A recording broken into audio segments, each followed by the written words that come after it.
c'est une famille, 6 ou 8 personnes maximum sont autorisées. Sinon, c'est 4 couverts maximum par table.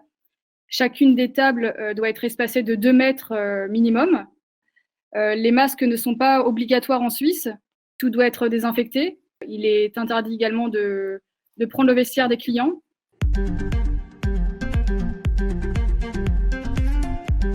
Le gros point noir, c'est les 4 mètres carrés par client. Si on veut mettre 2 mètres entre chaque table et 4 mètres carrés pour chaque client, il n'y a pas un établissement qui peut réouvrir dans les brasseries, dans les bistrots, avec une certaine rentabilité. Si les tables qu'on enlève à l'intérieur, on peut les mettre sur le trottoir.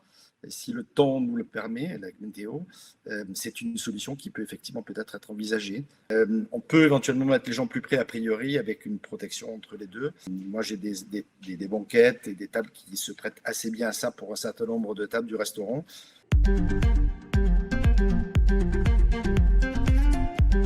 On a déjà passé des commandes de matériel, à savoir un distributeur de gel automatique, déjà pour mettre dans la cour de l'établissement. On trouvait qu'il était important que déjà il y ait ce symbole de protection, que le client ait la prise de conscience avant même de pénétrer dans l'établissement.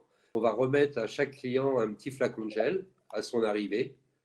Soit une carte des vins qui soit présentée sur un plateau avec la possibilité effectivement d'une lingette ou d'un élément désinfectant qui fasse qu'effectivement les manipuler avec attention et qu'elles soient nettoyées à chaque fois qu'elles changent de main et de table. Ou alors le système effectivement du QR code et d'avoir la possibilité de télécharger effectivement la carte des vins sur son smartphone. Alors, quand la carte des vins est limitée, c'est bien. Quand la carte des vins, comme celle de Bonbons ou de Bocuse, même la mienne, fait plusieurs centaines de références, c'est un peu plus compliqué.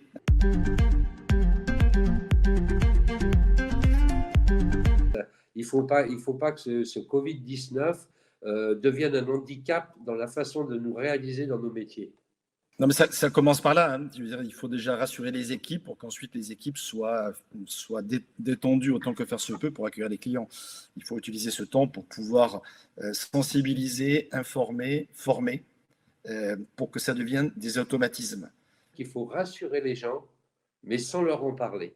Il a vécu pendant 2 mois en vase clos chez lui avec une avalanche d'informations sur le Covid-19. Si demain il va au restaurant et qu'arrivé au restaurant, il reprend du Covid dans la figure, là, on a tout faux. Il ne faut pas non plus modifier nos habitudes et nos attitudes. Il faut rester nous-mêmes, il faut rester entier. Il n'y a que là qu'on est bon quand on est entier. Donc, il ne faut pas qu'on devienne des infirmiers en salle à manger. Vous voyez ce que je veux dire ?